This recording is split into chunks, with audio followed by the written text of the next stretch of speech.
the smallest unit of concrete thought is a word. A word conveys a meaning. So I could say, I was thinking about something, or I could say, I was ruminating on. There's a different nuance there.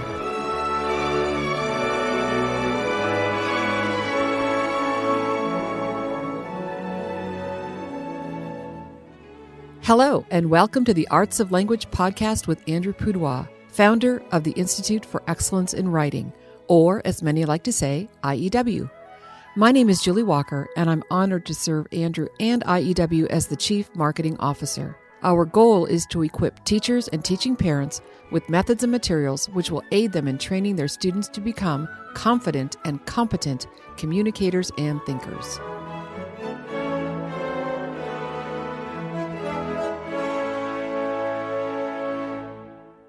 So, Andrew, our theme for this year is how to think. Which seems dumb, because doesn't everybody know how to think?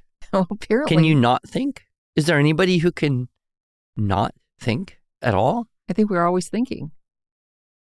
Right? Well, there's an irony to that, I suppose. And then there's whole groups of people who think, oh, if I could just not think for a while, then I would calm my spirit and connect with the universe and all that. But you can't even turn off your brain when you're sleeping because you're dreaming and you're thinking. Oh, so the question isn't, do we think? It's how do we think? And of course, there's so many modes of thinking. Yep.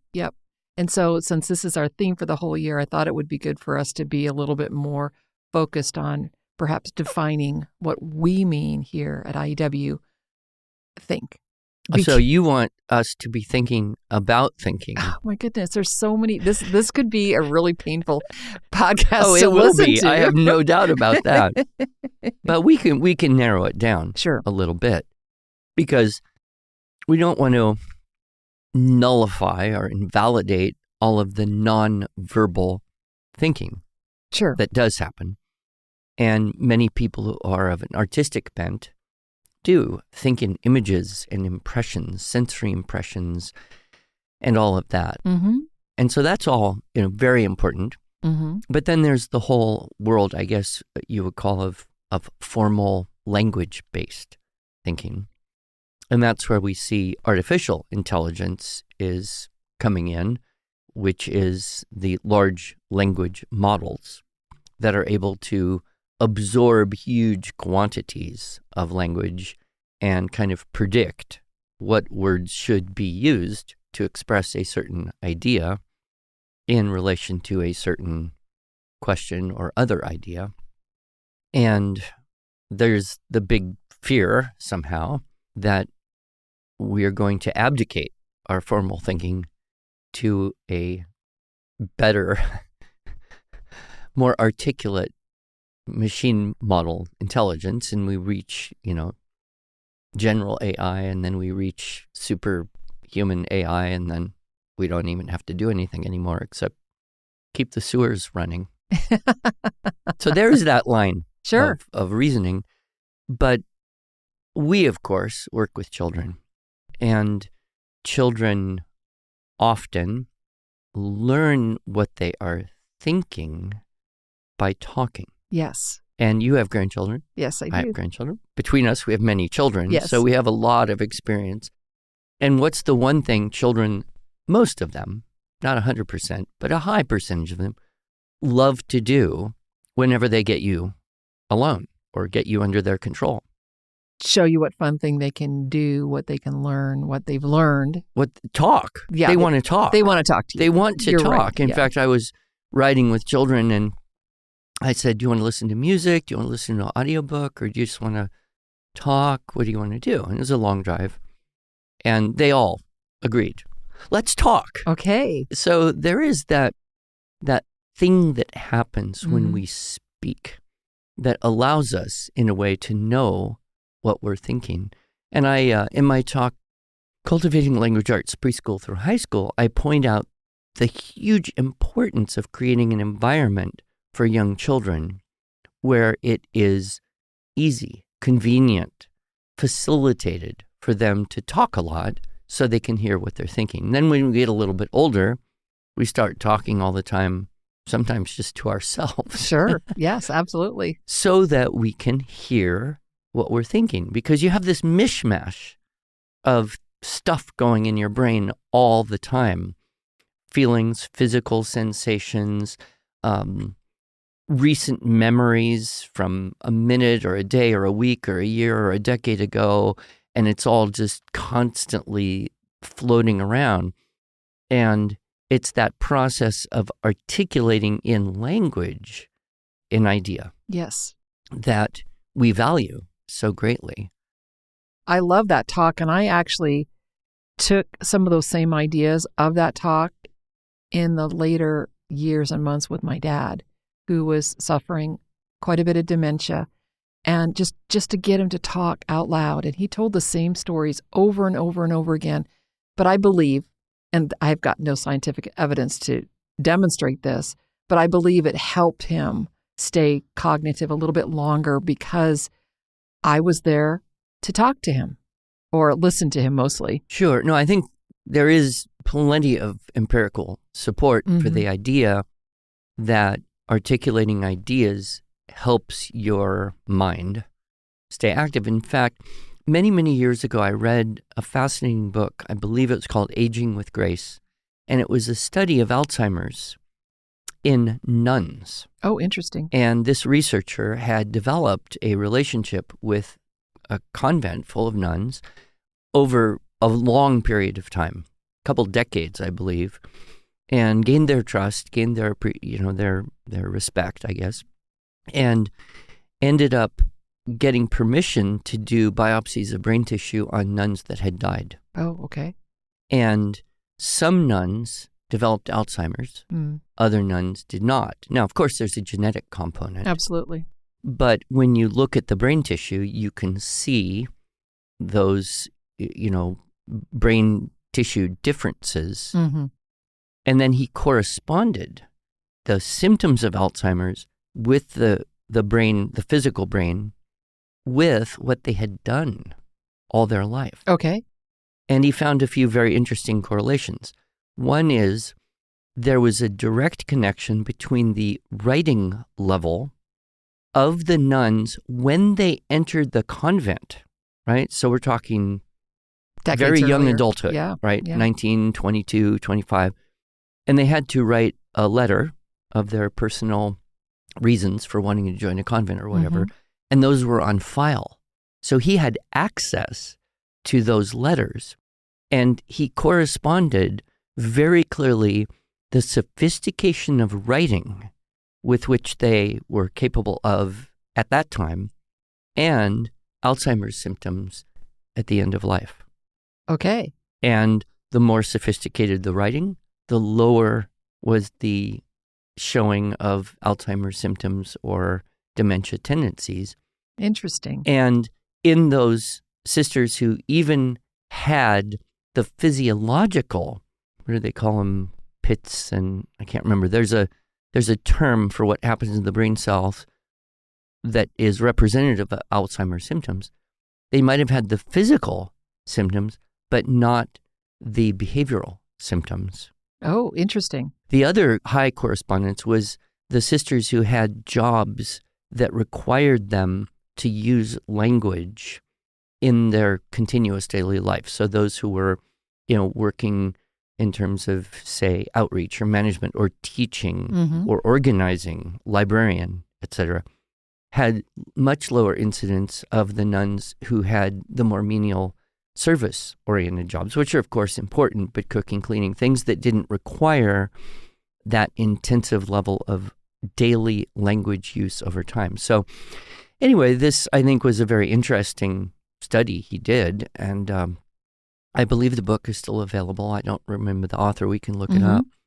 But I think it does show the more you think, the better you think, the more you work on thinking, the more you maintain those language-based thinking skills into later life, the less likely you will be to move in the Alzheimer's direction. Right. So, of course, reverse engineer it.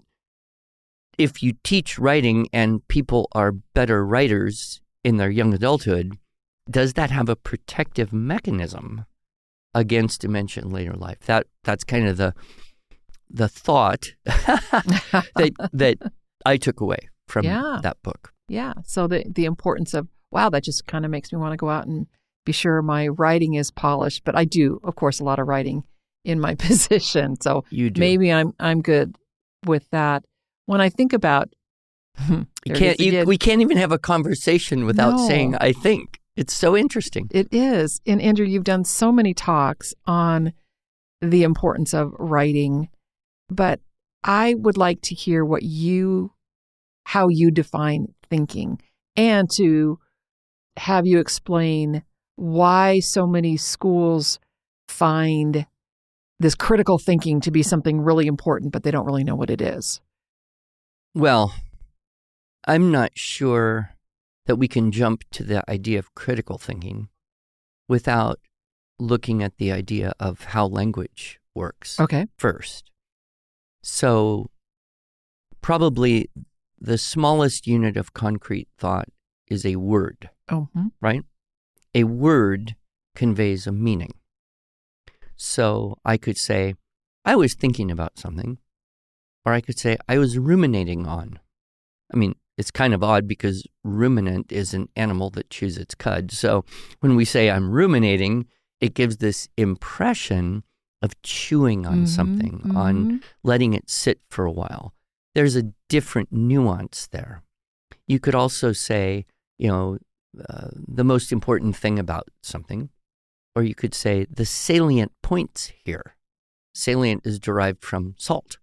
So the thing that gives this idea an essential flavor, right, is different than just saying most important. So what I have noticed with children is it appears that the more words they have, the more precise they can be in expressing ideas.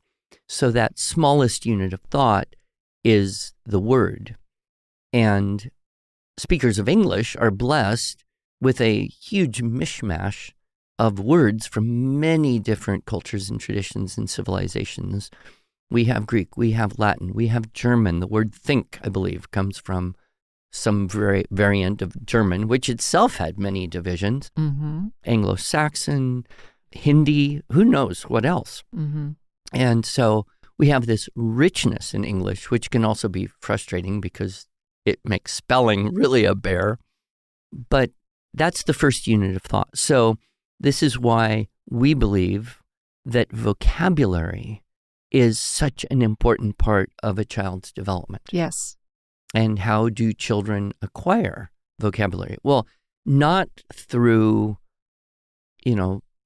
throwing words at them and giving them quizzes. I mean, there's some value to that. Sure. But, and I was listening to Jordan Peterson just recently talk about this, how a word itself is not sufficient to convey an idea. The word has to be in the context of other words for more of the meaning, more of the idea to come through. Right. So you could say pool, but what image, what do you get from that? It could be a pool of anything. What's the relationship to the pool? So then we move into phrases. In the pool is different than next to the pool. Right. Or beside the pool, or over the pool, or under the pool, right? And I think about I'm thinking of your Structure and Style for Students videos, and go back to the words where you give them a list of synonyms for the word sad. And you go through the list and you have them say it the way it's supposed to be said. Kids love that. They do, They yes. absolutely love the connection between the physical expression and the meaning of the word. And so say the word, moaned. Or cried. Or shouted. Or whispered. And kids just love that. Yep. I don't quite know why, but it's an absolute 100% winner of an activity. Well, I know if there was a camera in here right now, you would see a goofy grin on my face because I love this too. It's just so fun. Yeah. But so vocabulary is mostly developed in the context. Yes. Which is why single word vocabulary tests are not going to be nearly as effective as reading good and great literature, stopping periodically, allowing the children that you're talking with, that you're reading to, or you're reading with, to feel free to interrupt you and ask questions. What does that mean? Mm-hmm. And so then you have a phrase. Yes. Now that phrase gives more meaning to the words in it. Yep. But then that phrase is not necessarily a complete idea in itself. So next to the pool, in the pool. Well, okay, but now what's the whole sentence? Right. I jumped in the pool. I floated in the pool. I threw my sister in the pool, right? So you add then meaning with sentences. And sentences are ancient constructs, right? I mean, we didn't invent the thing. It is a part of the DNA that humanity has had since the beginning of recorded time, recorded history. And so then we have to have sentences. That's a more complete thought. But that sentence does not really exist in isolation. It has to have context. Yes. So there's the sentence before and the sentence after. I was daydreaming about throwing my sister into the pool, and I realized my parents might be upset about that, right? So there's a logical progression that builds and happens. And those sentences then have to go into paragraphs. And those paragraphs have a unity of thought. And then those paragraphs have to be in relation to other paragraphs. So when we're teaching formal use of language to children, whether it is listening well, speaking well, reading well, or writing well, there's this formality to it that demands a higher level of sophistication. Mm-hmm. And that's where we're leading them, yes, right? Exactly. We're leading them into a higher level of sophistication. And I have very strong feelings about the shrinking vocabulary of modern people. At the risk of irritating my grandchildren, one of them in particular, I am frequently challenging his use of the word like. And he was like, whoa, okay, stop. He was like? Mm-hmm. No. And then you move from that, which is kind of an emotional, dramatic way of expressing, into a more precise. He was stunned at what happened. That's a better articulation of an idea than he was like, whoa. Right. Do you see? Absolutely. And so the informality that language, the direction of informality that language is taking in modern use, I think is not conducive of clearer, better, more concrete, more useful articulation of ideas. Yeah, I think about just having conversations with potential employees here.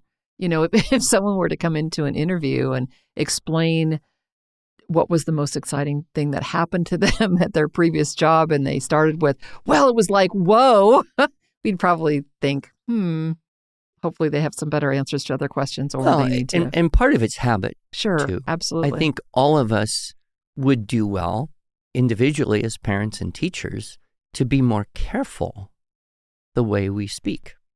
And I have tried very hard to eliminate that particular misuse of the word like from my interactions with people. I still fall into it, but that would be kind of an example of how precision in language is useful in a way that we might forget about on just a day-to-day run through life, do whatever you need to do to get to the end of the day basis. But let's kind of expand out now into this idea of critical. Yes. Because what is critical thinking?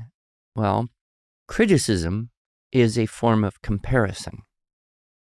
You can't critique something unless you have other things to compare it with. Mm-hmm. You can't critique a movie if it's the only movie you've ever seen. Right? Which is why movie critics or music critics or book critics, what are they always doing? They're comparing things with other things. So this tool of comparison, which is, fundamental to thinking, improves the more we have things to compare it to. Sure. So if you know a lot about art, you can go to an art museum and you can have thoughts about a painting based on your experience of hundreds or thousands of other paintings. Mm-hmm. Teachers are basically helping children learn how to do this, comparing word usages with others, comparing images that come through writing with others. And that, of course, requires back to last year's theme, the furnishing of the mind. If you're not well furnished, you have little to compare. The fewer words you know, the less precise your thinking can be. So I would say building this skill of comparison is at the core of critical thinking. People want to jump all the way to political or, social ideas. Mm-hmm. So here's what somebody said. What do you think about that? Well, number one, you have to know what the words mean. Number two, you have to put them all in the context of what that person was talking about, which is why we see sound bites and presidential debates where the answers are limited to 90 seconds or something as being really very superficial and frustrating to people who want a more complete development of ideas. And that takes more work. It takes attentiveness, which most of us have seen decline in the past few decades. We don't seem to value attentiveness as much. But that's what it takes to really be able to compare something with something else. And then you can compare ways in which people say things. You can compare and this is where people want to jump to, the authority by which they say that thing. So where did that statement come from? Well, a lot of us don't even know where our own statements come from because it's a mishmash of ideas. So that's why I think when we train students from the very beginning, looking for the best possible words, looking for sentence, phrase and clause and sentence and paragraph structures that frame those words in the most precise way, the most effective way, in the most poetic and elegant and winsome way possible, we respect that. If we don't respect it, then we're already gone. Basically, we're in the pop culture world and we're never going to get out of it. But hopefully, the people who listen to us are in this world of believing that there's importance, that ideas have consequences. I think there was a book by that title. Well, and I think about, I keep saying that, but I'm so mindful of that. Of course, our pathway and the stylistic techniques and the structural models that we use to teach students, one of the things that it requires is a lot of exercises, a lot of writing practice, from the very basic keyword outline, choosing words that will help you remember what the sentences were about, all the way up to this more, as you were describing, critical analysis of literature. That pathway, if you don't practice that enough, you're not going to know how to move on to the next step.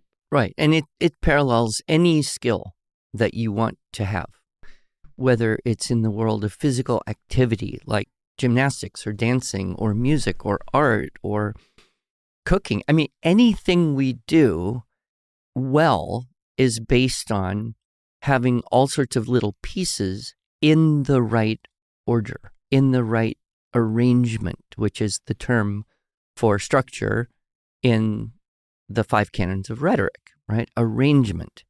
And so, people have looked at our approach with children. Thing that comes to mind immediately would be the banned words list, right? And so we start out and say, okay, now we're going to play a game. You can't use the word said. So now you have to find a different word. Well, what if you don't know any different words? Well, here's a list.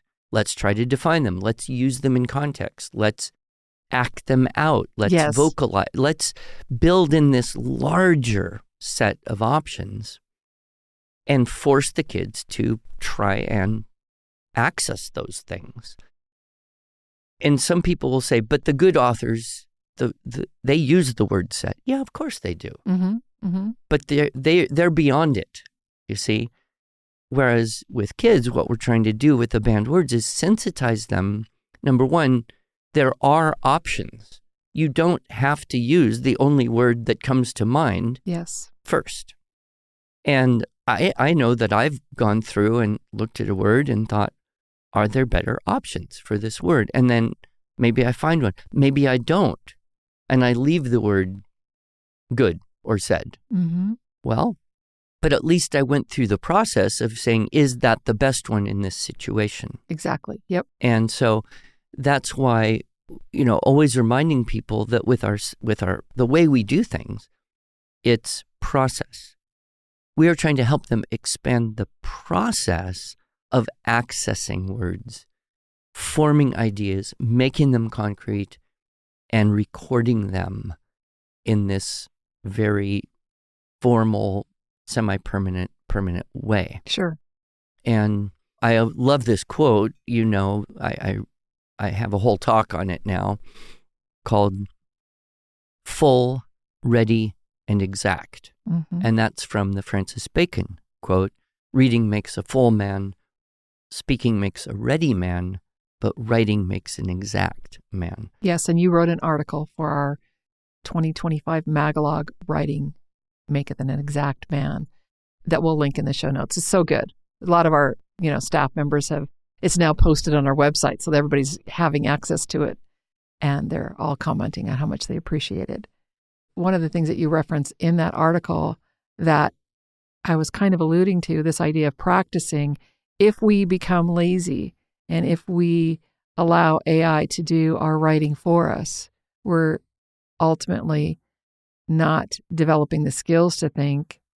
And so therefore AI is now doing the thinking for us. And that's where that's the danger. That's the danger. The critical thinking component is probably most misunderstood by translating that idea into question everything, mm-hmm. right? So that makes you a critical thinker if you question everything. But you can't really question everything unless you have, again, the information to compare the thing you're questioning. So if you want to be able to understand and compare and have a critical thinking about current events, you have to have some knowledge of history.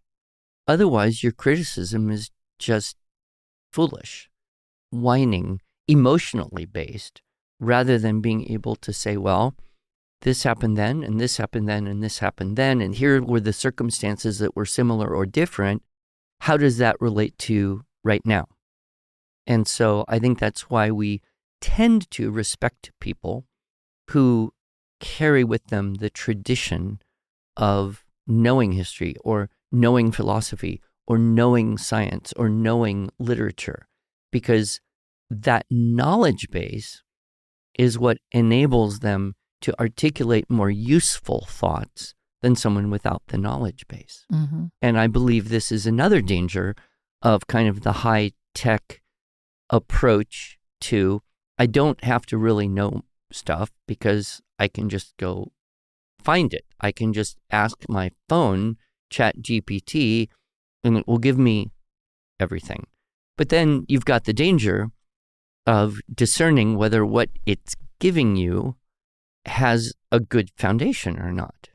You don't know. We don't know unless we do know. Right. And so I think that's why there's kind of a swing back. We see this, of course, in the classical education world, the charter schools, the Catholic schools, the Christian schools, the homeschoolers, who are drawn to a better study of everything rather than let's jump in and know how to use technology so we can answer all the questions that we don't have yet. Right. So this year we've got, of course, the luxury of spending several months talking and thinking about this idea of how to think. I would be remiss if I didn't refer our listeners to an article that you wrote A long time ago. A long time ago in 2008, how to think. But I don't know what to write. How many times have we heard those words from a frustrated student? Of course, what he's really saying is, I can't think of what to write. Or even more bluntly, I can't think. So I love that you say thinking is a learnable, teachable skill. Well, and back to Jordan Peterson, he is very much in favor of learning to write well. Mm-hmm. And he was talking about grading his students' papers. And what's that about? What are you trying to accomplish when you read a paper, and in his words, 95% of which is just useless?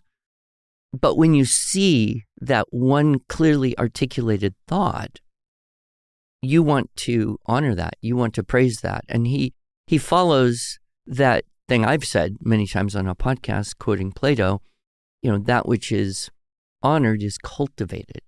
And I just love the way he talked about, I wish he would come on our podcast. But he talked about that's what you want to do, not just in teaching your students, mm-hmm. but in cultivating all of your relationships, is you want to acknowledge and honor and appreciate the level of behavior and articulation of ideas and relationship that is good, that is fundamentally good. If you want politeness, you acknowledge and honor and cultivate and encourage that.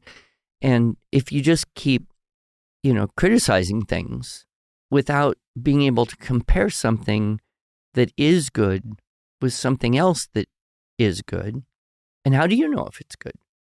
Those are the questions he addresses. And I think we're set up well with our structure and style approach, with our vocabulary development, with our grammar. And that's a whole nother excellent way that we could dive into this question of thinking, is what's the relationship between the study of grammar and the articulation of ideas?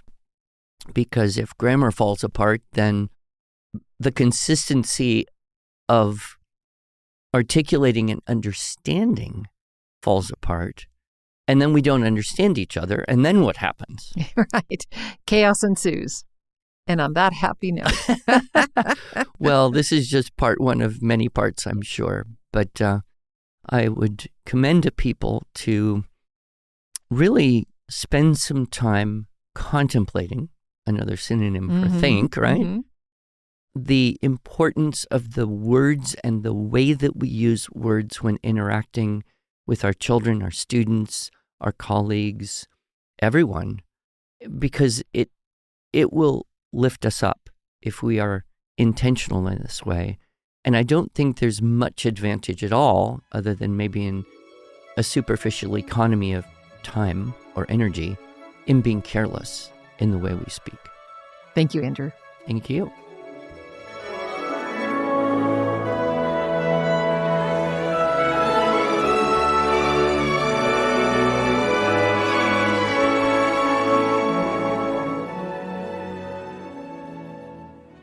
Thanks so much for joining us. If you enjoyed this episode and want to hear more, please subscribe to our podcast in iTunes, Stitcher, or Spotify, or just visit us each week at iew.com/podcasts. Here you can also find show notes and relevant links from today's broadcast. One last thing, would you mind going to iTunes to rate and review our podcast? This really helps other smart, caring listeners like you find us. Thanks so much.